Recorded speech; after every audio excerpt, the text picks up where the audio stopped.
네, 안녕하세요. 2024년 공인중개사 시험 대비 합격 안성맞춤 부동산 공법 단권화 노트 강의를 시작하겠습니다. 부동산 공법에는 요 6개의 단원이 있죠. 각각 국토의 계획 및 이용에 관한 법률에서는 12문제가 나오고요. 도시개발법 6문제, 도시 및 주거환경정비법, 보통 정비법이라고 줄여서 부르죠. 6문제, 건축법 7문제, 주택법 7문제, 농지법 2문제. 네, 이렇게 나오는데요. 이 중에서 이제 60점에서 70점 정도, 그러니까 24개에서 28개 정도를 맞으시면은 아주 안정적인 고득점이라고 할 수 있어요. 보통 워낙 공법이 힘드니까 이제 40점 꽈락만 면하면 된다. 그리고 다른 전략 과목, 예를 들어서 중개사법 같은 데서 이제 고득점을 얻어서 그 부족 부분을 60점 이하의 점수 부분을 메꾼다. 그런 전략으로 가는데요. 이 교재는 60점 이상 70점 정도를 충분히 맞을 수 있도록 그렇게 구성을 하였습니다. 자, 그래서 이 교재를 만든 취지를 좀 설명드리면 이렇습니다. 이제 학원 커리큘럼을 따라서 공부를 하시는 분들은 이해를 하실 거예요. 보통 학원 커리큘럼이 2달에 한 번씩 순환이 계속 바뀝니다. 그러면서 교재도 바뀌죠. 그래서 보통 이런 교재들이 존재해요. 해가 바뀌기 전에는 입문서, 1, 2월달, 3, 4월달에 기본서, 그 다음에 5, 6월달 요약서, 그 다음에 또 핵심서, 필수서, 파이널 요약서, 그리고 각종 또 문제집들이 있죠.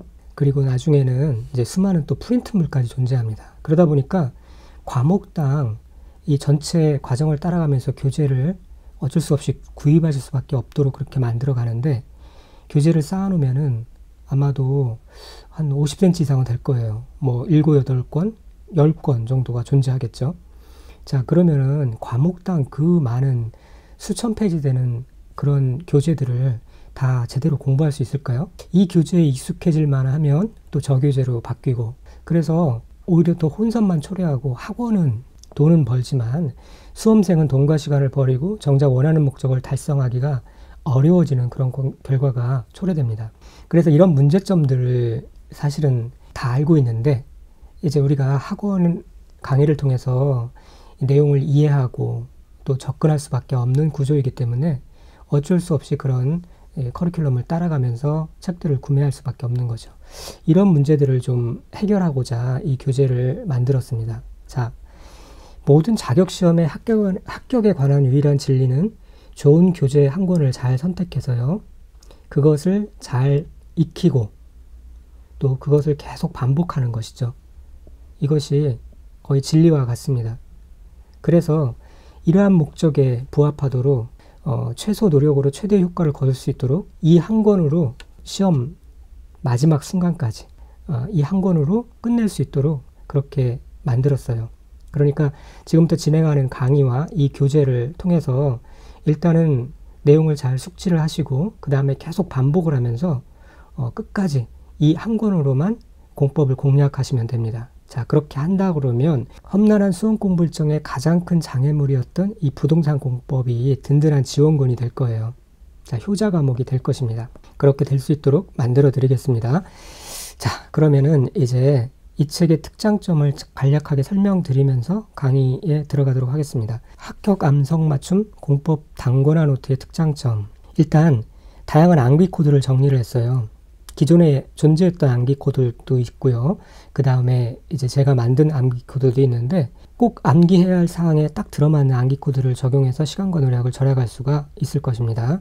그 다음에 기출의 수를 표기했어요. 이것이 다른 교재들과 다른 특별한 장점이라고 할 수 있는데, 뭐 몇 회 몇 회 이렇게 간략하게 표기를 하는 그런 교재들은 있었죠. 그렇지만 그 숫자로 정확하게 이렇게 표기된 교재들은 아마도 없을 것입니다.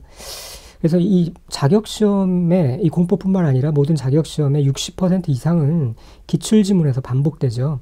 그래서 그 기출지문과 아직 그 기출지문 주변에서 굉장히 자주 빈번하게 출제되지만 아직 출제되지 않았던 부분들을 잘 공략을 하면은 효과적으로 고득점이 가능할 것입니다. 자, 그런 그 포인트로 공부를 할 수 있도록 교재를 만들었습니다.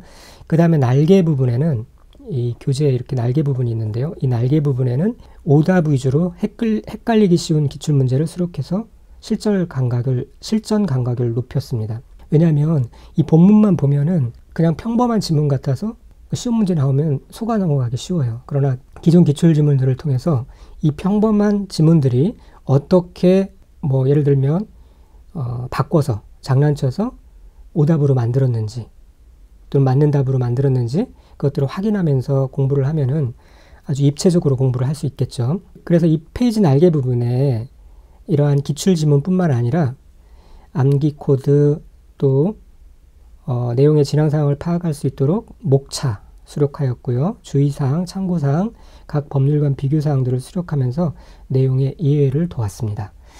자, 그러면 이렇게 잔소리 이제 그만하고요. 실제로 강의에 들어가겠습니다. 제 1편은 국토의 계획 및 이용에 관한 법률이죠.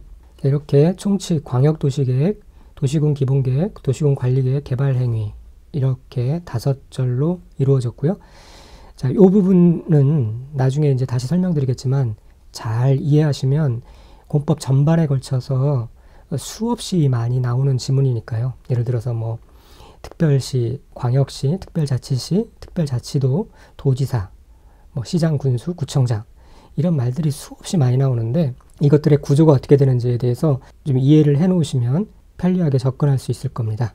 그러면은 간단하게 설명을 드리고 넘어가도록 할게요. 먼저 행정구역, 광역자치단체와 기초자치단체 이 두 가지로 나눠져 있죠.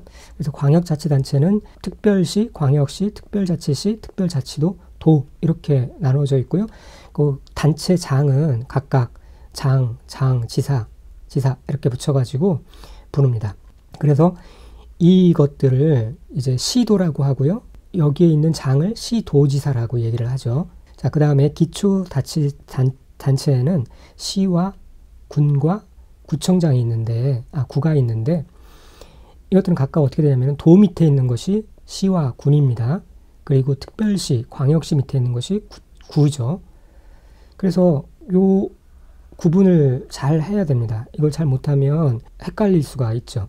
그리고 이제 특별히 1편 국계법에 많이 나오는 내용인데 6인이 자주 출몰 합니다. 이 6인은 특별시, 광역시, 특별자치시, 특별자치도, 시, 군 해서 6인이라고 하는데요. 이거를 일일이 다 열거해서 말하기 힘들 때, 그렇게 표기하기 힘들 때 보통 6인이라고 표현을 하면은 6곳 혹은 6인이라고 표현을 하면은 이것이 각각 특별시, 광역시, 특별자치시, 특별자치도, 시장, 군수를 말하는구나 라고 그렇게 생각하시면 될 것 같습니다. 그래서 이거 보시면은 시장, 군수의 상급기관은 도지사가 되는 거죠. 이렇게 도지사가 되고요. 그 다음에 구청장의 상급기관은 특별시, 광역시가 되는 것이고 시장, 군수, 구청장 전체의 상급기관은 시도지사가 되는 것입니다. 자, 지금은 좀 헷갈리겠지만 이 구조들을 계속 눈에 익히면서 또 헷갈릴 때 이것을 다시 돌아와서 보시면서 익히시길 바랍니다. 그렇게 해야 이제 내용 이해에 도움이 되실 겁니다. 자, 그러면 이제 1편 국토의 계획 및 이용에 관한 법률 들어가도록 하겠습니다. 자, 1편 국계법은 크게 이제 두 부분으로 나눠 있는 부분을 이해를 먼저 하시고 진행하면 좋습니다. 계획 부분은 광역도시계획과 도시군 기본계획, 도시군 관리계획이 있죠. 그래서 도시군 관리계획이 이제 중요한 부분이 될 것이고요. 그 다음에 이용 개발 부분은 이제 개발 행위허가, 개발 밀도 관리구역, 기반 시설구역 이런 내용들이 들어가 있습니다. 그래서 미리 말씀드리지만 개발 밀도 관리구역이나 기반 시설 부담구역은 도시군 관리계획이 아닌 것, 이것이 이제 중요한 포인트가 돼서 시험에도 자주 나오죠. 먼저 총칙에 들어가도록 하겠습니다. 국토의 계획 및 이용에 관한 법률의 목적은 이 법은 국토의 이용, 개발과 보존을 위한 계획의 수립 및 집행 등에 필요한 사항을 정하여 공공복리를 증진시키고 국민의 삶을 향상시키는 것을 목적으로 한다 라고 그렇게 정의를 내리고 있습니다. 그 다음에 이제 각종 용어의 정의가 나오는데 사실 이 부분은 이제 뒷부분에 다 등장하는 내용이에요. 그렇기 때문에 여기서는 간략하게 그냥 한번 읽고만 넘어가도록 하겠습니다. 국가계획은 국가행정기관이 법률에 따라 수립하거나 국가의 정책 목적을 이루기 위하여 수립하는 도시군 기본계획의 내용이나 도시군 관리계획으로 결정해야 할 사항이 포함된 계획을 말합니다. 그 다음에 광역도시계획은 지정된 광역계획권의 장기발전 방향을 제시하는 계획을 말하고요. 도시군 계획은 특별시, 광역시, 특별자치시, 특별자치도, 시 또는 군, 이제 이곳을 강의 때는 6곳이라고 말하겠습니다.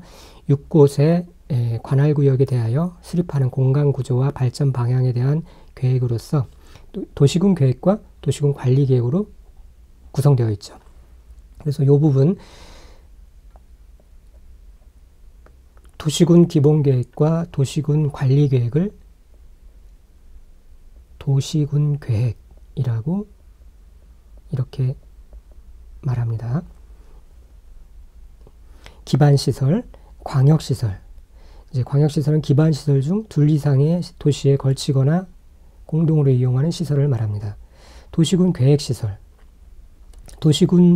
기반시설 중 도시군 관리계획으로 결정된 시설. 이 부분은 그냥 나중에 다시 말씀드릴 거니까 넘어가도록 하겠습니다. 도시군 계획 사업. 도시군 계획 시설 사업과 도시개발 사업, 그 다음에 정비 사업으로 구성되어 있습니다. 그래서 사시가 개정되었죠. 그래서 이제 예전에는 변호사, 판사가 되려면 사시를 봐야 되는데 이제는 그럴 필요가 없이 법학 전문대학에 들어가서 과정을 밟으면 되도록 되어 있죠. 그래서 이렇게 오시면 되고요. 도시군 계획 시설 사업, 도시군 계획 시설을 설치, 정비, 개량하는 사업을 말합니다. 자, 이렇게 사실은 무슨 말인지 전혀 모를 거예요. 자, 이것들 나중에 이제 천천히 다시 한번 반복하면서 뒤에 나오니까요. 그때 자세히 더 알아보도록 할게요. 그리고 다른 기타 용어 정의도 다른 교재들에 보면은 여러 개 언급되어 있는데 똑같이 반복될 거니까, 중복될 거니까 여기서는 생략하도록 하고요. 이쯤 하고 이 용어의 정의는 넘어가도록 하겠습니다. 그 다음에 이제 광역 도시계획이 나오는데요. 이 부분은 2강에서 계속해서 설명을 드리도록 하겠습니다. 감사합니다.